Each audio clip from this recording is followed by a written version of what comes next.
문화유산 답사기 제1권의 머릿말에 이런 내용이 나옵니다. 미술사를 전공으로 삼은 이후 내가 주위 사람들로부터 가장 많이 받은 질문은 어떻게 하면 미술에 대한 안목을 갖출 수 있느냐는 것이었다. 이 막연한 물음에 대하여 내가 대답할 수 있는 최선의 묘책은 인간은 아는 만큼 느낄 뿐이며 느낀 만큼 보인다는 것이었다. 예술을 비롯한 문화미란 아무런 노력 없이 획득되는 것이 아니기 때문이다. 그러면 그것을 아는 비결은 따로 없을까? 이에 대하여 나는 조선시대 한 문인의 글 속에서 훌륭한 모범 답안을 구해둔 것이 있다. 사랑하면 알게 되고 알면 보이나니 그때 보이는 것은 전과 같지 않으리라. 우리가 예수님을 믿어도 그런 것 같습니다. 예수님을 제대로 알고 하나님이 우리를 얼마나 사랑하셨는지를 알게 되어서 내 마음에 예수님을 사랑하는 마음이 생기기 시작하면 그때는 우리 신앙생활의 의미가 이전과는 확연하게 다르게 될 것입니다. 오늘 예배에 참여하여 하나님의 말씀인 로마서를 읽은 우리 모두가 하나님의 은혜를 제대로 알아서 하나님이 나를 얼마나 사랑하셨는지를 제대로 깨달았어. 나도 하나님을 사랑하는 마음이 내 속에서 솟아오름으로 믿음 생활에 참된 맛을 느끼시는 여러분들이 되시기를 축원합니다. 믿음의 참맛을 알려면 하나님 우리에게 주신 놀라운 은혜를 발견해야 합니다. 1절과 2절을 보면 하나님 주신 놀라운 은혜 세 가지가 나옵니다. 첫째는 하나님과 화평을 누리는 은혜요. 둘째는 성도에게 주어진 높은 특권을 사용할 줄 아는 은혜요. 셋째는 우리가 즐거워할 수밖에 없는 하나님의 영광에 대한 소망을 가지는 것입니다. 이런 은혜는 우리의 죄 때문에 예수님께서 십자가에 달려 죽으시고 의롭다 하시기 위하여 다시 살아나신 것을 믿을 때에 주어지는 칭의의 기반을 둡니다. 하나님과 도무지 화평할 수 없는 심판 아래 놓였던 존재인 우리를 하나님께서는 예수님의 십자가와 부활에 근거하여 하나님이 하신 일을 받아들이는 우리들에게 더 이상 죄를 묻지 않겠다고 하시는 것입니다. 그래서 절대로 하나님과 화목할 수가 없었던 죄인이었던 우리가 하나님과 화목하게 된 것입니다. 죄인이 하나님과 화목하게 되었다는 것은 정말로 놀라운 하나님의 은혜입니다. 하나님의 사랑이 구체적으로 우리의 삶에 실현된 결과물이기 때문에 그렇습니다. 죄인으로서의 인생은 원래 하나님과 화목할 어떤 힘도 갖지 못한 존재입니다. 에베소서 2장 3절에 보면 전에는 우리도 다 그 가운데서 우리 육체의 욕심을 따라 지내며 육체와 마음의 원하는 것을 하여 다른 이들과 같이 본질상 진노의 자녀이었더니 했습니다. 우리는 근본적으로 죄인으로서 하나님의 진노를 받아야 마땅할 존재였다는 것이죠. 아담의 자손으로서 자연인은 죄 아래에 태어난 존재입니다. 죄 아래에 태어난 존재는 영적으로 볼 때 에베소서 2장 1절의 말씀에 의하면 허물과 죄로 죽은 존재입니다. 죽은 자는 스스로 힘으로 살아날 수가 없습니다. 예수님을 믿기 전의 자연인은 스스로 구원의 길을 찾을 수가 없는 완전 절망의 상태의 존재였다는 것이죠. 그것을 바울은 6절에서 우리가 아직 연약할 때라고 표현합니다. 우리가 아직 연약할 때에 하나님께서 창세전에 그 기쁘신 뜻대로 예정하신 계획을 따라 기약대로 그리스도를 이 땅에 보내주셨다는 것입니다. 그리스도께서는 허물과 죄로 죽은 우리를 위하여 대신 죽어주신 것입니다. 그런데 그리스도께서 우리를 위하여 죽으신 때가 우리가 주님으로부터 구원을 받을 만한 자격이 있을 때가 아니었다는 점에 우리는 주목해야 됩니다. 8절에 보면 우리가 아직 죄인 되었을 때라고 합니다. 사람이 누구를 위하여 자발적으로 죽는 일은 거의 할 수 없는 일입니다. 만약 그래야만 한다면 그럴 만한 가치가 있어야 합니다. 그런데 그리스도께서 그럴 가치가 전혀 없는 죄인인 때에 우리를 위해서 죽어주셨다는 것입니다. 만약 하나님께서 우리를 사랑하신 증거가 무엇이냐고 묻는다면 하나님께서는 너희가 의로워서가 아니라 아직 죄인 되었을 때에 너희를 구원하기 위해서 내 아들을 십자가의 죽음에 내어준 것이라고 하실 것입니다. 이보다 더 분명한 사랑이 어디에 있겠습니까? 죄인으로서 우리가 당할 죄의 진노를 그리스도께서 대신 받게 하시고 그의 피로 말미암아 우리로 하여금 의롭다고 하시면서 죄에 대한 하나님의 진노를 면하게 해주셨다는 것입니다. 이 모든 일은 우리가 도무지 소망이 없었던 하나님과 원수 되었을 때에 하나님께서 먼저 하신 일인 것입니다. 왜 하나님께서 이처럼 우리를 사랑하셨을까요? 우리는 마땅히 죄의 진노를 받아야만 되는 존재임에도 하나님께서는 그 진노를 자기 아들에게 내리셨단 말이죠. 공의로우시고 거룩하셔서 죄를 전혀 용납하지 못하시는 하나님께서 죄의 상태에 머무른 자에게 반드시 진노의 채찍을 내리시고야만은 그런 분인데, 죄 없는 예수님께서 그 진노의 채찍을 대신 맞아주심으로 우리를 향한 하나님의 그 진노의 채찍을 거두어주셨다는 것이죠. 도대체 왜 그렇게 하셨을까요? 하나님께서는 근본적으로 우리가 죄 가운데 멸망되는 것을 원하지 아니하셨기 때문에 그렇습니다. 그래서 예수 그리스도를 통해서 예수께서 우리를 대신하여 우리의 죄값을 치러 주심으로 우리로 하여금 그걸 보시고 내가 의롭다고 여겨주마. 우리가 원래 의로워서가 아니라 하나님께서는 우리가 당할 진노를 대신 예수님이 당해 주심으로 말미암아 이제부터는 내가 너희를 의롭게 여겨주마. 그렇게 해 주신 것입니다. 그래서 하나님과 우리 사이를 가로막고 있던 저 절망으로 가게 만드는 죄의 담이 무너지고 하나님과 화목하게 된 것입니다. 우리로 하여금 하나님과 화목하게 하기 위해서 하나님께서 그렇게 하신 것입니다. 예수님으로 말미암아 하나님과 화목하게 된 사람은 단순히 진노의 채찍이 사라진 것에 그치지 않습니다. 죄인의 신분에서 우리의 신분을 하나님의 자녀의 신분으로 바꾸어 놓고야 마십니다. 요한복음 1장 12절에 보면 영접하는 자 곧 그 이름을 믿는 자들에게는 하나님의 자녀가 되는 권세를 주셨다고 말씀하고 있습니다. 죄인의 장래가 영원한 사망이라면 하나님의 자녀는 그 신분에 있어서 하나님께 속해 있습니다. 하나님의 자녀는 영원하신 하나님으로부터 하나님의 영원성과 동일한 영원한 생명이 주어집니다. 영원한 생명이 주어지는 것을 분명하게 우리에게 보여주시기 위해서 바로 예수 그리스도께서 다시 살아나신 것입니다. 예수께서 부활의 첫 열매가 되셔서 하나님의 자녀는 바로 예수님처럼 그렇게 부활하여 영원한 생명을 누리게 될 것을 확증해 주신 것입니다. 이는 주님께서 누가복음 20장 36절에서 분명하게 말씀해 주셨습니다.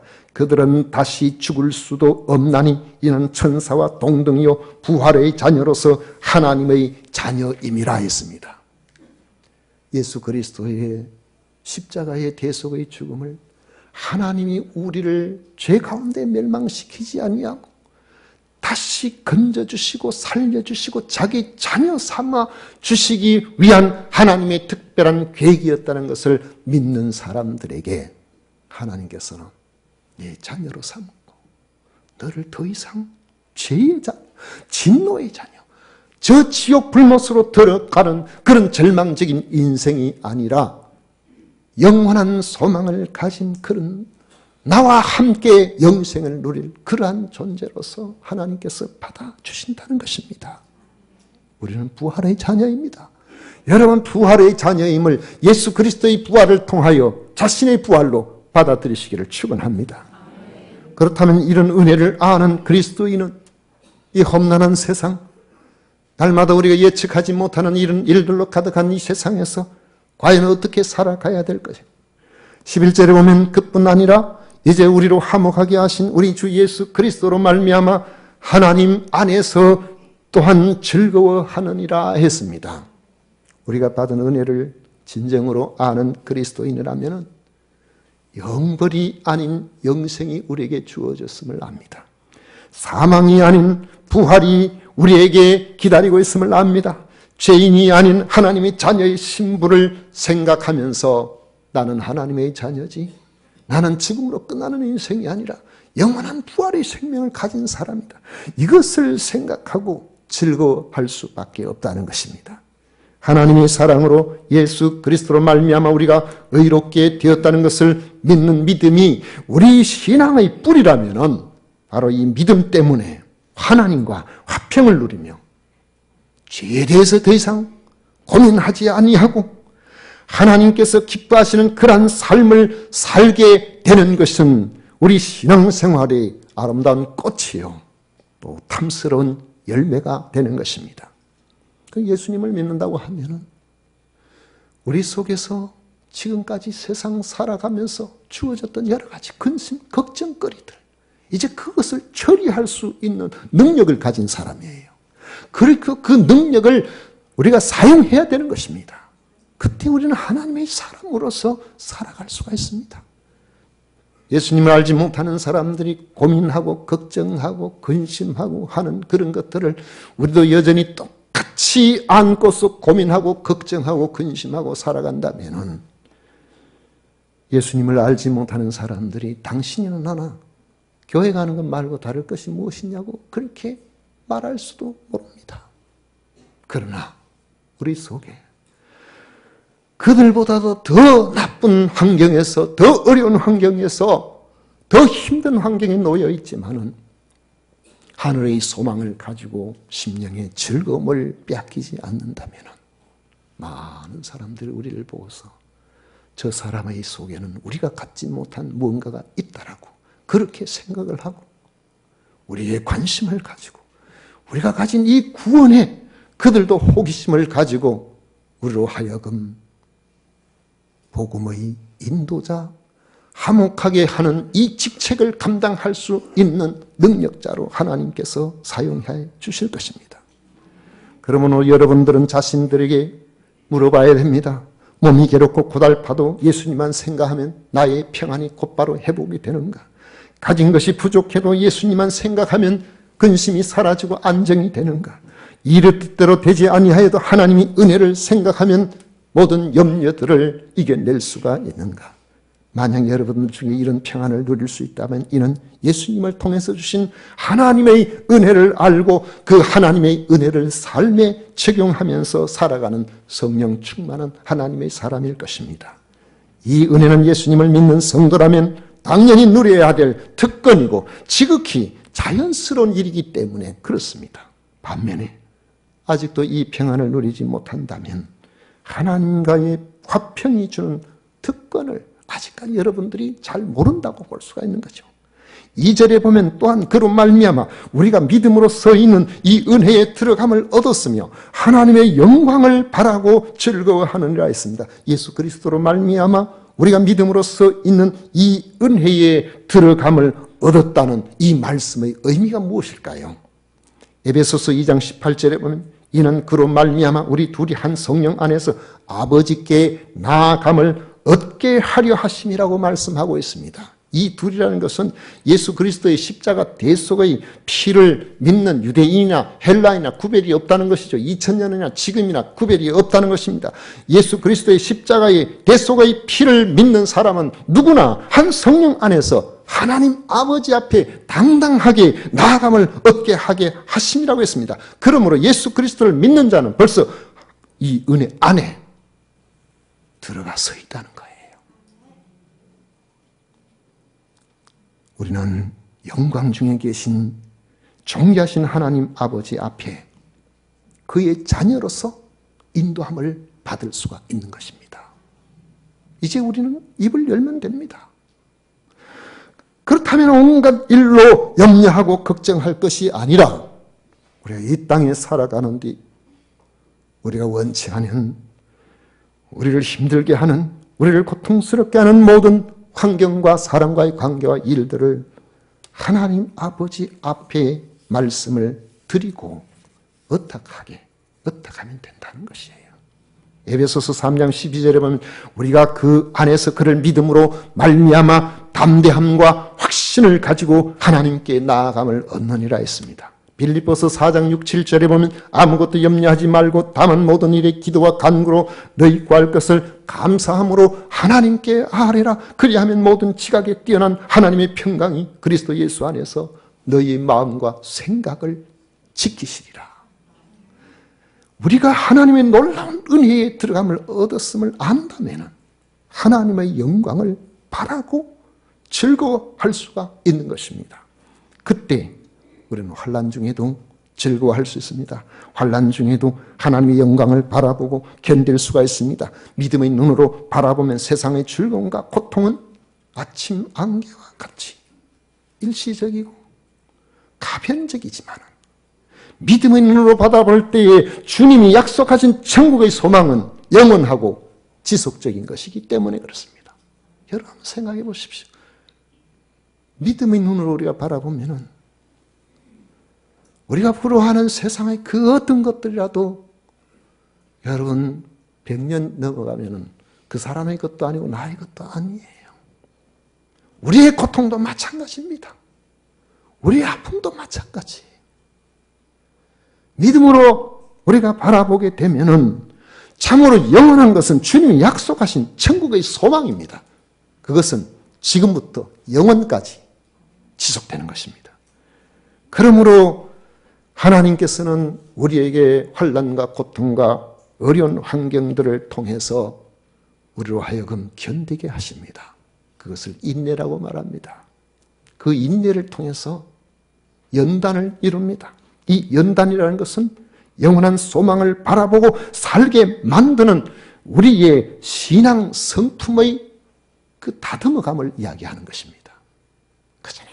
뭐 소소한 것에도 화를 냈다가 슬퍼했다가 미워했다가 이렇게 하던 그런 우리의 삶이 영원한 소망을 바라보면서 우리가 하나님께서 주시는 그 모든 것들을 견뎌내면서 우리의 심령의 내공이 갖춰지게 되는 거죠.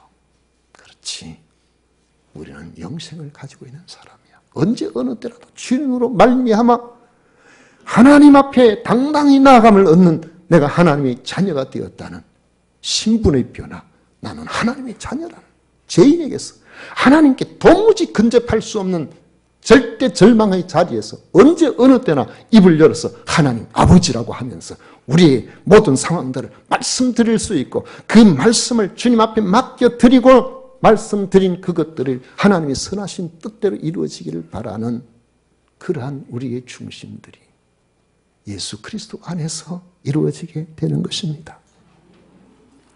욥은 고난을 당하면서 인내의 중요성을 깨닫습니다. 욥기 23장 10절에 보면 그러나 내가 가는 길을 그가 아시나니 그가 나를 단련하신 후에는 내가 순금같이 되어 나오리라. 그렇게 고백했습니다. 이처럼 환난 중에도 인내로 단련된 그리스도인들은 천국 소망을 가진 사람의 신앙 인격이 우리가 단순하게 말하면 자연인이 예수님을 믿고 하나님의 자녀가 되었을 때 하나님의 자녀의 신분을 가진 사람의 성품이 도대체 어떻게 바뀌어질 수 있는지 바로 이 복음의 능력을 보여주는 구체적인 실증입니다. 여러분 예수님을 믿고 사업이 잘 돼가지고 부자가 되었다. 그게요.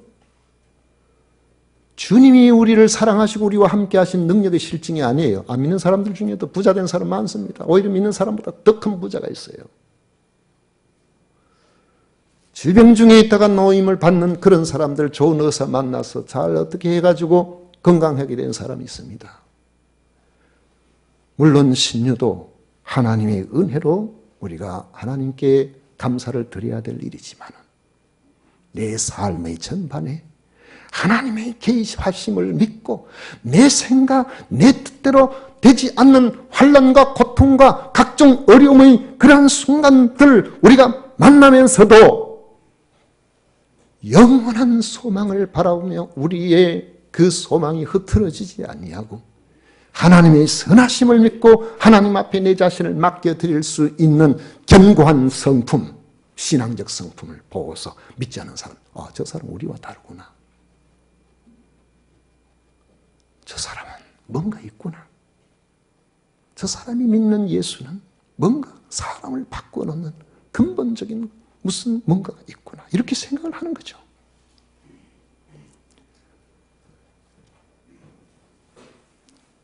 이처럼 환난 중에도 인내로 단련된 그리스도인들은 천국 소망을 가진 사람의 신앙 인격을 세상에 선포하며 다니는 그런 사람이 되는 것입니다. 불신자는 환난과 고난이 우리에게 닥칠 때에 불평과 원망과 절망, 한탄으로 반응을 하게 되어 있습니다. 그렇지 않아야 하면은 허무로 반응할 수 있어요. 아이고 사는 것 다 그렇지 뭐. 달관한 듯이 보이지만은 그 인생의 한계를 이야기하는 거거든요. 그런데 천국 소망을 가진 사람의 신앙 인격은 그렇지 않습니다. 참고 견디면서 천국 백성답게 그 자신이 정화됩니다. 땅을 향하여 집착하던 것들을 내려놓게 됩니다. 더욱이 세상의 유한한 것에서 영원한 소망을 확고히 가진 사람으로 성품이 변화되어 주님이 보실 때 너 참 나 많이 닮아가는구나. 우리 주님 보실 때 너 이제 나하고 같이 살아도 되겠다. 그렇게 봐주시는 사람으로 바뀌어지는 거죠. 여러분 제가 생각할 때는 우리가 이 세상 예수님을 믿는다고 하면서도 되는 대로 살면은 천국 가면은 정말 힘들 것 같아요. 문화 충격이 너무 커서 시기하고 질투하고 베드로는 왜 저렇게 상을 많이 주고 나는 왜 이러냐 막 이렇게 하고 살아야 되는데 그게 내 습관인데 거기서는 여러분 그 예화 여러분 아시죠? 천국과 지옥의 차이가 뭐냐 그러니까 어떤 사람이 이걸 사실적으로 받아들이면 안 됩니다. 예화는 예화니까. 여러분 잘한 벌써 10번, 20번 아마 들으신 예화예요. 어떤 사람 천국에 갔더니만 아이 세상에 천국을 이렇게 잘 보여주시기를 바랬는데 예수님께서 나를 대고 너 지옥부터 먼저 가봐야 되겠다. 지옥에 갔는데 지옥에 있는 사람들이 아이고 앞에 차려놓은 음식이 산의 진미 온갖 것들이 다 있는데 보니까 전부 저걸 먹고 기름이 번지르르하게 이렇게 있으면 좋겠는데 바짝 말라 있어요. 왜 그런가 봤더니만은 전부 젓가락 숟가락이 1m 더 길어가지고 이걸 가지고 자기 입에 퍼넣으니까 전부 손에 붙들려 있어가 넣으면 흘러버 저 뒤로 나가버려요. 먹지를 못해가지고 누가 또 퍼서 어떻게 해보면 옆에 탁 해버려 흘려버려. 그런데 다음에 천국에 갔더니만은 똑같은 상황인데 전부 살들이 포동포동 해가지고 젓가락 숟가락 1m 더 넘게 길어요. 집사님 권사님 아니 집사님 또 전부 서로 떠먹여주고 있으니까 그 말 전부 살이 포동포동. 따라합시다. 살찌는 것이 아름답다.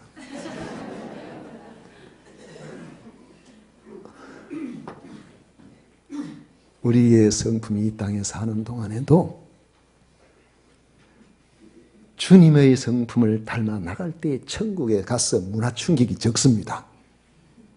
이 땅에서 제 마음대로 제 뜻대로 시기 질투하고 남은 거 빼앗고 막 이런 거 좋아하다가 간신히 턱걸이로 천국에 들어갈지 안 들어갈지는 잘 모르겠습니다만 들어갔다 쳐도 들어가면 불편해요.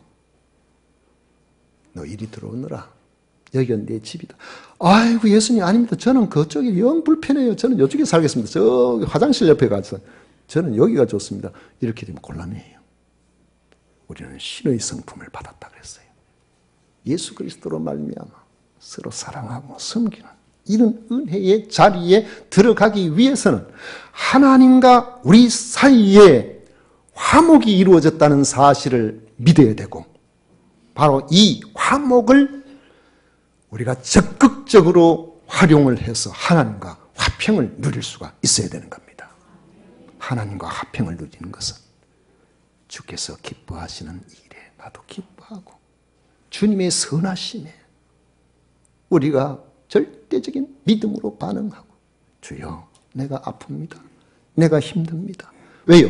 우리는 그 앞에 이미 들어가서 하나님의 자녀로서 직거할 수 있는 특권을 가지고 있거든요. 2절이 그 말씀입니다. 그런 특권을 가지고 말씀을 드리고는 주님 제 뜻대로 마시고 주님 뜻대로 되시기를 바랍니다. 그때 내 마음에 하나님 주시는 화평이, 평안이 찾아오게 되어 있는 것입니다. 말씀을 맺도록 하겠습니다. 죄인을 하나님과 화목하게 하신 예수 그리스도로 그 십자가 부활의 진리를 여러분 붙드십시오. 그 진리가 우리를 향하신 하나님의 사랑 때문이었다는 사실을 잊지 말아야 합니다. 이 진리를 믿는 우리는 하나님과 화목됨으로 이제 사랑의 하나님 앞에 담대히 나아가 기도할 수 있는 이런 은혜를 얻었습니다. 이 특권을 활용해서 하나님께 나아가 기도하며 주님께 의탁함으로 아침 안개 같은 한시적인 세상 일의 욕심이나 집착에서 우리가 벗어나야 됩니다. 온갖 죄책의 굴레를 벗어 던짐으로 하나님의 온전하신 다스리심 앞에 그대로 노출시키면 됩니다. 하나님, 저를 다스려 주십시오. 저를 선하게 인도해 주옵소서. 저의 문제를 하나님께서 해결하여 주시옵소서. 제 뜻이 아니라 주의 뜻으로, 주의 뜻대로 그렇게 해결해 주옵소서. 그리하면 환난 중에도 이겨내고 어떤 경우를 당해도 하나님 주신 영원한 소망 중에 우리는 자족하고 즐거워하며 평안을 누리게 되는 것입니다. 우리 주 예수 그리스도로 말미암아 여러분의 전 인격적인 모든 부분들이 환경과 상황을 초월하여서 하나님과 화평하심으로 영원히 복된 삶을 지금부터 누려나가시기를 축원합니다.